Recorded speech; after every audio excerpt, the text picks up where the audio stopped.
So hello everyone, welcome you all to this new video.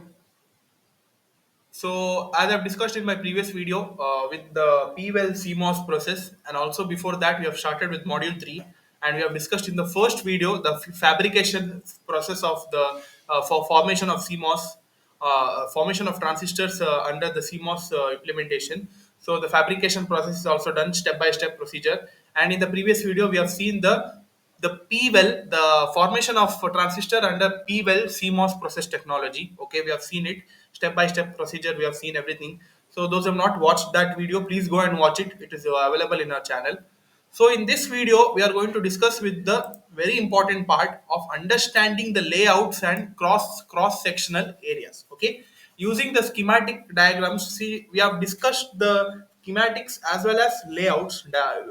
Some part of the layout part is already discussed in the first module itself. Okay, so here in this we are going to understand how the layouts are formed. There are many things to go through in order to in order for the formation of the layouts and all. There are many things to go through.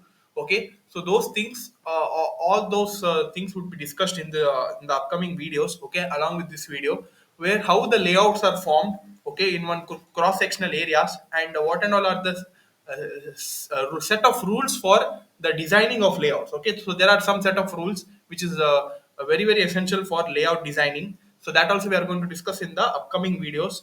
So in this, let us try to understand how simple layouts are formed using the schematics. Okay, the schematic part already we know. We have discussed how to construct the any two input NOR gate, NAND gate, inverters, all these things using the CMOS technology, right? Using PMOS and NMOS transistor, we have discussed it. So using that thing only, we should be trying to draw the layouts now. Okay, in order to draw the layouts, we should be trying to understand the layouts. Okay, yeah. So that we are going to discuss in this video, understanding layouts and cross sections. Here, NMOS is built inside the P-well and PMOS is built inside the N-type substrate. Okay, so this is one point to be remembered. A cross sectional diagram shows the physical layers and junctions. Okay, a layout diagram shows the top view of which is useful for the chip design. Okay, so now let us see here. So if you observe this carefully, this is the simple schematic of an inverter. Okay, you see here where we have one VDD, VSS. Okay, so this is kept horizontally, so that's why the connection looks a bit different. But this is of inverter only, because you see here NMOS and PMOS transistors are connected in series. Output is taken in between the both the drain terminals, and input is taken from the gate.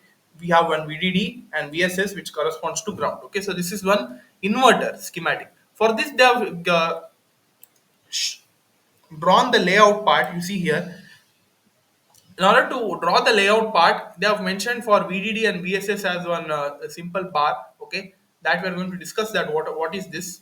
And here you see here they have made the contact the metal and connection between the source gate and drain terminals, and they have put one what to say V in order, that is that layer is called as a what to say a polysilicon layer. So how the transistors are formed when what to say how the transistors are formed here in this layout, where are the transistors, your question would be there. Okay, so for in order to form a transistor in a layout, you should be remembering one thing, that is when depletion layer, sorry, not depletion, when diffusion layer crosses the polysilicon layer, then the transistor is formed. Okay, so this point you should be remembering very carefully, that is when the diffusion layer passes the polysilicon layer, at that point where the complete thing is passed, okay, that region is called as the region of transistor. Okay, so in this case we have two transistors, that is one is PMOS and one is NMOS. Okay, here if you see here where the diffusion layer passes the polysilicon layer, okay, so this thing is the polysilicon layer, that is the outward box. Okay, and this cross line, that is the diffusion layer. So this part where this box is formed is right, so that forms a transistor. Okay, so this is the transistor part where I'm going to show you. So you see here, this is the part where the transistor is formed. Okay, one is PMOS and one is NMOS. Okay, so in this way the transistor is formed.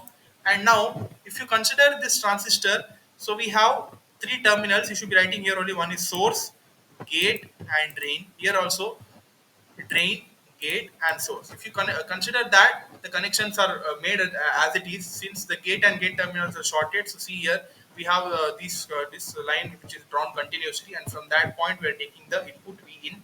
Okay, and what other thing what we have here? We have drain and drain which is shorted. You see here. So since this is source, gate, and this is drain, and here this is the drain. So these two drains are see here connected with one outward box. That box is called as the metal layer. Okay, that metal line. Okay, in order to construct the layout, that is called as a metal line. Okay, so then we have VDD, VSS, and other things which are formed, and this is the simple layout formation of the inverter which they have shown. Okay, so the drawing of inverter layout is already done. So yeah. So this was some basics about understanding the layouts and all. With one simple example, I've tried to explain using for inverter. Okay. So now let us discuss with some other concepts, that is layout and process cross sectional of transistors and inverter in PWEL CMOS technology. Okay. So this is again the cross sectional area of using the PWEL technology they have drawn it, but this is not required. So now let us see some of the important limitations of PWEL process. The NMOS performance in PWEL is slightly inferior due to high PWEL capacitance, higher body effect, requires careful substrate grounding to prevent latch-up, and some other things which comes under the limitations of this PWEL process. Okay, now we have one more important process, okay, which is very important in order to in order for the layout formation, that is the twin tub process. Okay, so let us see that now. First, the definition of it. The twin tub CMOS technology allows separate optimization of N type and P type transistor.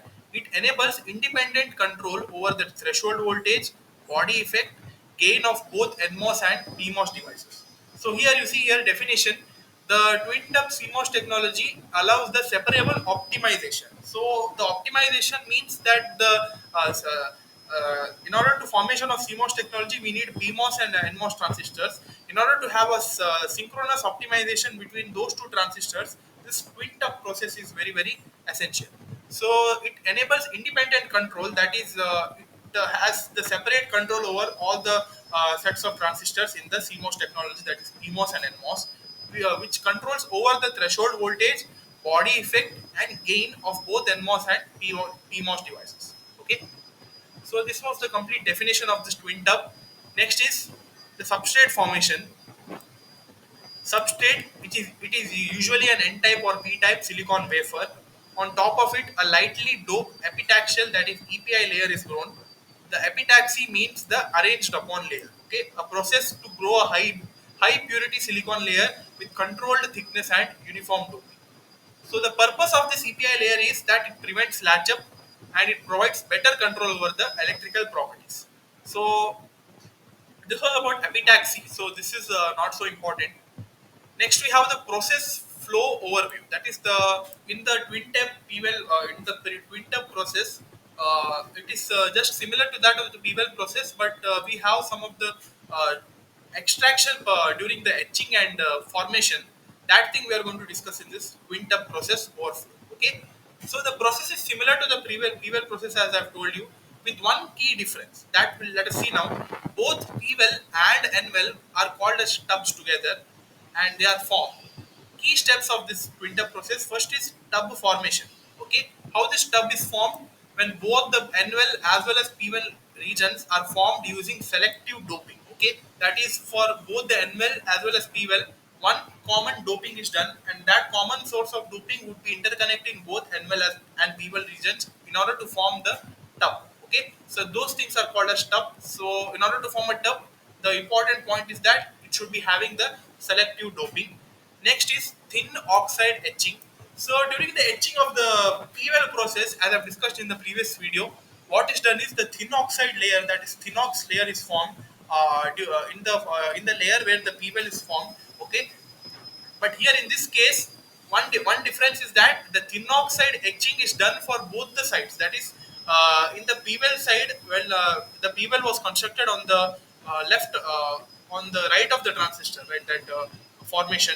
But here in this case, the in both the directions, that is right as well as left, the etching is done. The thin oxide etching is done simultaneously. So this process could be faster, and the formation would be easier. Okay, so that's why this twin-tap process is very essential.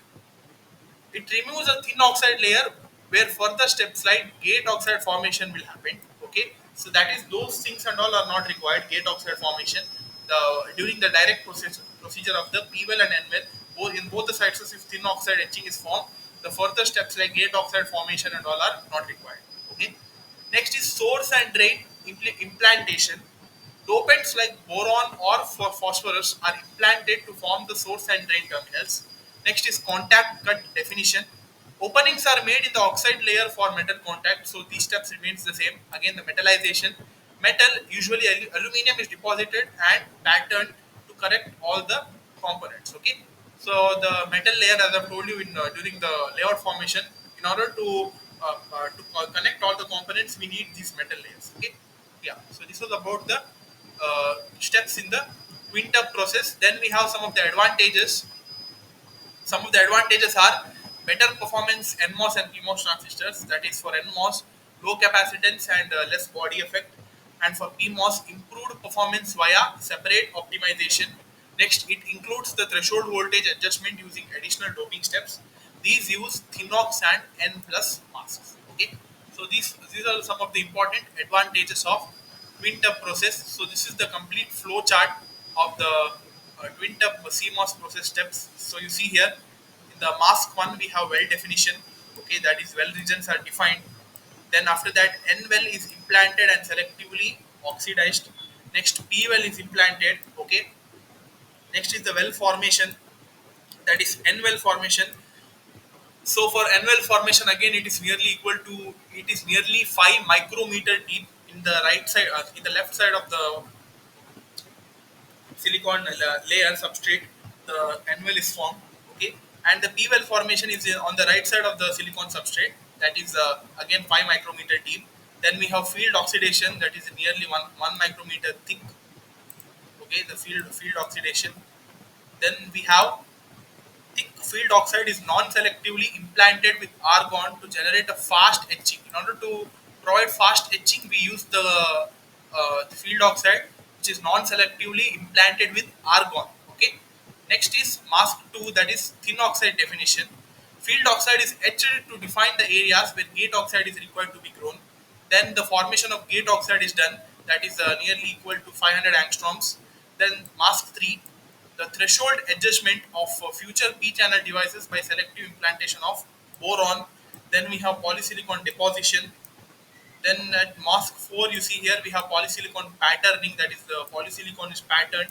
Then boron implantation, which is done previously, and it is for that implantation part is done for the formation of the P plus regions in the substrate.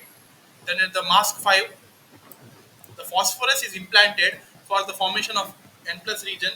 In order to form the N plus region, the phosphorus is implanted. Next is passivation. So this passivation is providing spacing, the necessary spacing between the after the metallization, the spacing is provided. So that is called as passivation. Next is contact cut. Okay. Once again, the contact cut. Since we have used both P well and N well process, so in order to have the proper link between those two, again we should be doing the contact cut after the metallization. Then after that, the aluminum is deposited over the whole wafer. Okay, after the contact cut, some spacing would be there, and with that spacing, keeping that spacing under mind, we should be passing the aluminum. We should be depositing the aluminum over the whole substrate wafer, which is bounded outside the substrate. Next is mask 7, that is patterning of aluminum. Then next is again mask 8 is cuts for bonding pads. Okay, that is same as passivation only. After the patterning and doing the contact cuts and passing aluminum, then again there would be no spacing left. So in order to provide some spacing, again we should be doing some of the cuts for bonding pads. Okay, that is bonding P well and N well. In order to bond them, again provide cuts, and then again the passivation is done. Okay, so this is the flow chart of the complete twin tub process. So if you understood this flow chart, it's you could be easily defining the twin tap process and the steps of twin tap process also you could be easily writing it down. Okay. So yeah, that's all for this video, guys. So these things are all we discuss in the next video. So hope you understood the twin tap process and understanding the layouts. Okay. So the layout in the layout how the transistor is formed. I've told you when the diffusion layer crosses over the polysilicon layer, and that crossed area is called as the transistor region, and there the transistor is formed. Okay. Keeping in mind the NMOS and PMOS transistor, you should be doing the necessary contact connections using the metal layer. Okay. So hope you understood this twin-tap process and understanding layouts. So, like, share, subscribe to our channel, guys. Thank you for watching. If you are watching till here, thank you very much, and keep supporting us, guys. Please do comment down about how you understood these kind of videos about or how it could be improved. So please comment down and let us know. Okay. Thank you.